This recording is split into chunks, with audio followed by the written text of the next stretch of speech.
안녕하세요. 케니입니다. 수업 요약을 하고 있어요. 요 근래에. 저는 지금 하는 모든 수업들을 녹화해서 부모님들한테 보내드리고, 그리고 수업 요약도 해서 영상으로 보내주고 있거든요. 그래서 그 부분에 대해서 좀 정리를 좀 해서 말씀드리려고 하는데요. 일단 이게 문제인 거라고 파악을 했어요. 처음에. 그리고 이제 이슨이랑 얘기를 좀 나눠봤습니다. 가감승제가 있는데 이게 맞나 모르겠네요. KD 가감승제를 좀 쳐보고, 네, 더하기 빼기 곱하기 나누기라고 돼 있잖아요. 그러니까 이게 문제인데, 예를 들어 어떤 학생이 곱하기를 배우러 저한테 왔는데 이 학생이 더하기를 모르고 왔으면은, 그러면은 이 친구는 곱하기를 다음날 시험을 보기 위해서 시험 봐서 100점 맞을 수 있죠. 시험 범위에 나오는 걸 모두 다 제가 알려주면은 이 친구가 달달달달 밤새 외워서 시험을 보면 되는 건데, 문제는 그렇게 되면은 얘네들 이 곱하기에 대한 거는 의미가 없어요. 사실상 뇌에는 그냥 시험 보기 위한 도구였기 때문에 시험이 끝나면은 망각 프로세스로 들어갑니다.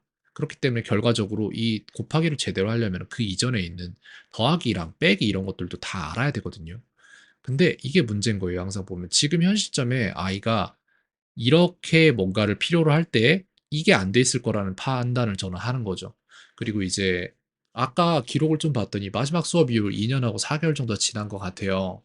근데 제가 생각하는 건 뭐였냐면 학습 결손이 있을 거란 말이죠. 그래서 그동안 어떤 학습 결손이 있는지, 이게 얼마나 큰지, 정확한 어디인지를 알고 파악해서 그거를 해소시켜 주는 수밖에는 없어요. 그걸 해소시키기 위한 가장 빠른 길을, 징검다리를 계속 놔주는 방식인데, 해결 방안은 학습 결손부를 파악을 하고 학습 결손 해소를 시킨다 입니다. 다른 왕도는 없어요. 그렇게 해서 이제 이거를 좀 물어봤는데, 단어를 avoid라는 단어를 물어봤더니 이거를 자기가 아는데 모르겠대요. 그러니까 이게 어떤 얘기냐면 사람마다 이게 달라요. 안다라는 단어 하나를 가지고 모두가 이 6가지 정도의 개념을 퉁쳐서 사용을 하는데, 어떤 사람은 모르는데 안다라고 해요. 이게 예전에 있은 이런 모습을 보였었어요. 두 번째는 들어본 것 같은데 안다라고 얘기해요. 아는 거 아니거든요. 제 기준에서는. 근데 또 어떤 사람은 어디선가 봤대요. 유튜브에서 봤겠죠. 근데 안다라고 얘기를 해요. 잘 모른다는 얘기죠, 결국. 배운 적이 있다. 이 사람도 안다라고 얘기하는데 잘 모른다는 얘기예요, 결과적으로. 그냥 적힌 거를 외웠다는 얘기고, 그마저도 이제 성공 못했을 때 배운 적이 있다 정도가 되는 거고, 안다라고 얘기하는데 기억까지 하는 사람이 있어요. 이 정도가 되게 드물어요, 사실 세상에. 설명할 수 있다. 이게 진짜 안다여야 되는 거예요. 근데 이스는, 그러니까 사람마다 다 이 기준을 다르게 갖고 살아가겠지만, 이스는 어디선가 봤다 정도, 들어본 것 같다 정도가 안다라고 본인이 생각하고 그 다음 수준으로 넘기는 거를 안 해본 거예요. 그러니까 배운다에 대한 개념 정리가 안 돼 있는 거예요. 배우는 방법 자체를 배운 적이 없는 거죠. 쌤은 어떤 면이 있냐면은 되게 좀 선택적인 부분인데, 쌤은 자기가 좋아하는 거에 대해서는 설명할 수 있다까지 가져가요, 안다를. 그렇기 때문에 쌤은 안다에 대한 깊이가 달라요. 근데 이걸 선택적으로 할 수 있냐의 문제를 가지고 있는 거죠. 그래서 어차피 나이 먹으면은 그런 모든 부분에 선택적으로 6번까지 가져갈 수 있을 거예요. 문제가 안 됩니다. 자, 그렇기 때문에 이런 부분이 있는데, 사람마다 다 달라요. A라는 사람이 avoid라는 단어를 9일 후쯤 다시 봐야 된 정도로 기억을 잘할 수도 있어요. 어떤 사람은 한 번 보고 10일 기억하는 사람이 있어요. 근데 어떤 사람은 한 번 보고 15초 기억하는 사람이 있어요. 그러면 이 두 사람이 처음에 한 번씩만 봤을 때 얘는 피해를 보고 얘는 그럼 이득이네 라고 생각할 수 있지만, 아니요, 그렇지 않죠. 그 예를 들어 10일 안에 시험을 본다고 생각하면은 얘가 이득이지만, 15일 정도 있다가 시험을 본다고 생각하면은 얘네 둘 다 똑같은 상황이란 얘기를 하는 거예요. 그렇기 때문에 A라는 사람은 이걸 장기 기억으로 만들려면은 9일 후쯤에 또 상기시켜 줘야 되고, B라는 사람은 14초 후에 상기시키고, 그 다음엔 30초, 그 다음에는 60초, 이런 식으로 조금씩 늘려가는 거예요. 이게 방식인 거예요. 잊혀지지 않을 만큼 본다라는, 그게 기억력의 비밀인 거죠. 그냥 단순히. 그리고 힘든 게 엄청 많대요. 첫 번째로 어휘가 힘들대요. 이게 문제인 거예요. 그래서 이슨 같은 경우에 지금에 와서는 무슨 단어를 어디서부터 시작해야 될지조차 모르는 거예요.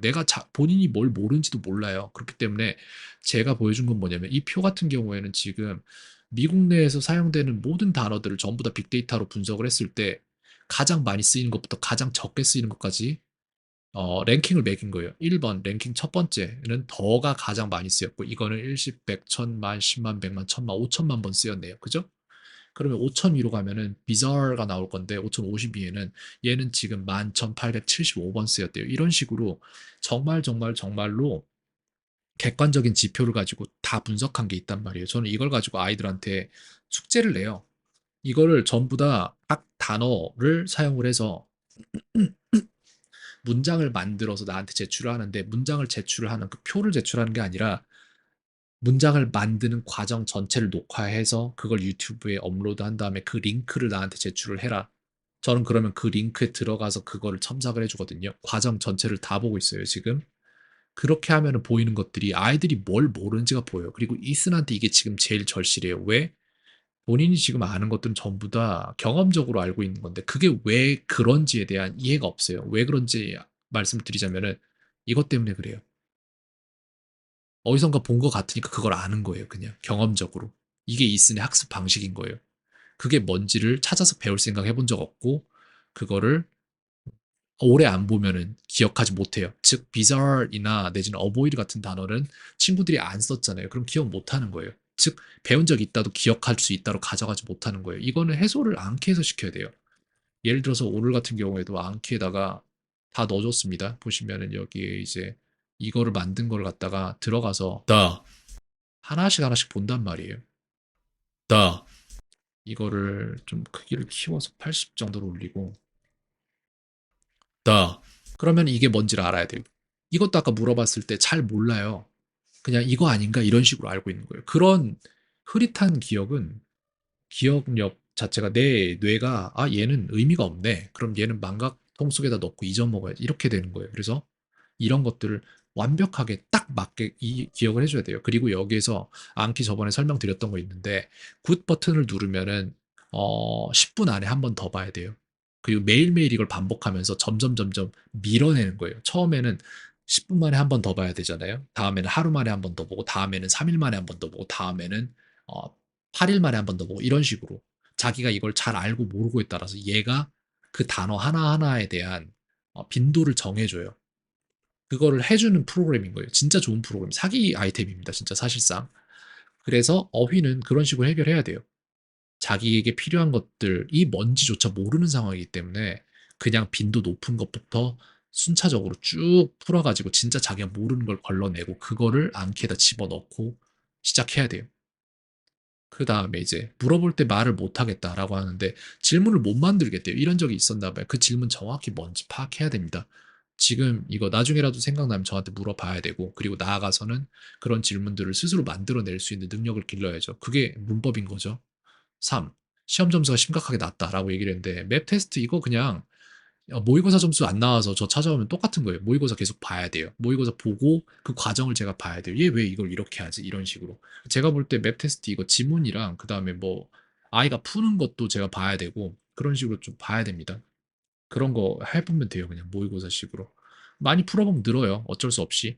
근데 지금 현재 평균에서 약간 떨어진다라고 얘기하면은 그 안에는 아마도 이런 걸 거예요.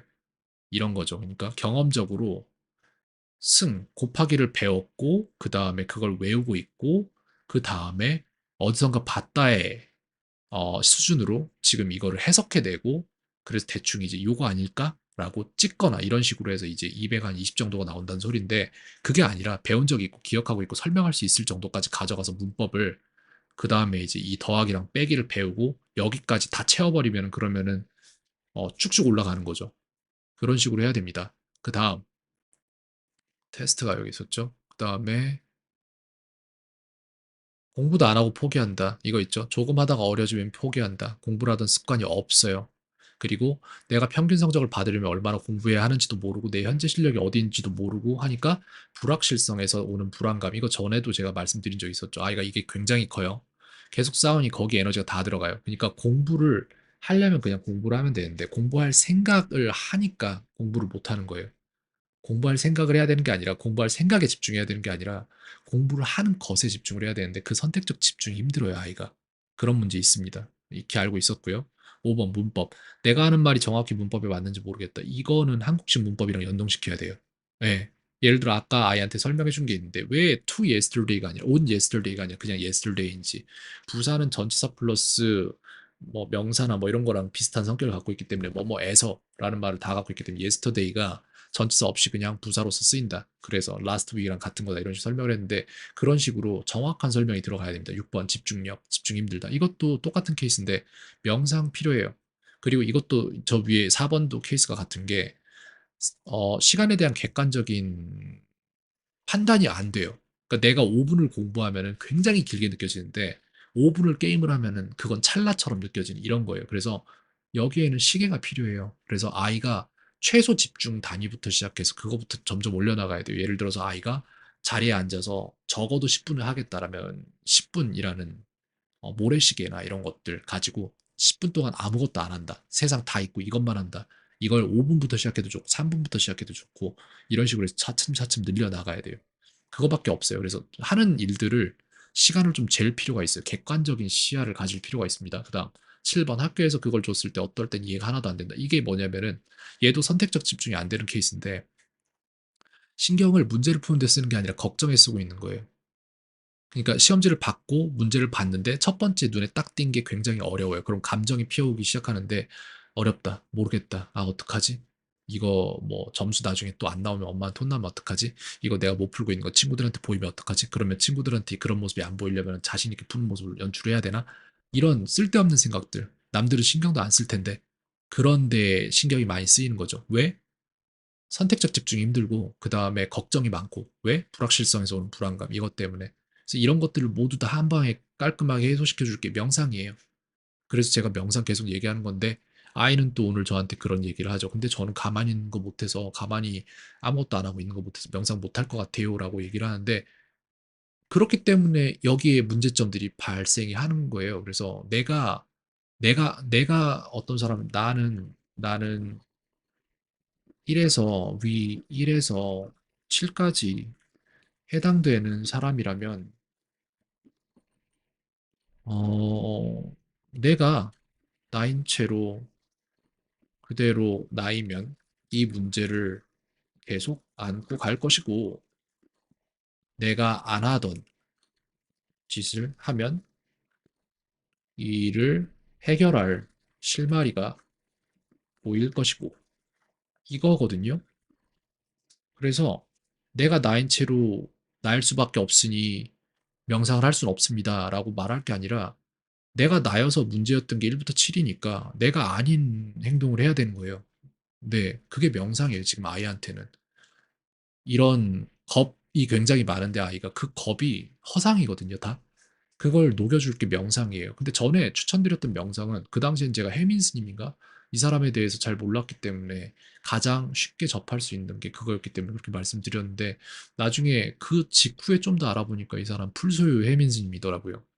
그 코끼리 명상이나 이런 거 안 해도 되는데 제가 말씀드린 것처럼 그냥 아무것도 안 하면 돼요. 그냥 바닥에 가만히 편하게 누워서 1부터 20까지, 1부터 10까지 그냥 세고 날숨 들숨 이거 하면 되고 그렇게 해도 정말 명상이라면 되게 간단한 거거든요. 그런 식으로 하면 됩니다. 아무것도 안 하는 연습을 해야 돼요. 그래서 그런 부분들을 전체적으로 요약을 드렸는데 모르겠네요. 이게 설명이 될지. 네, 일단 여기까지 요약을 좀 드려볼까 합니다. 캔이었습니다. 오늘 하루도 평온하세요.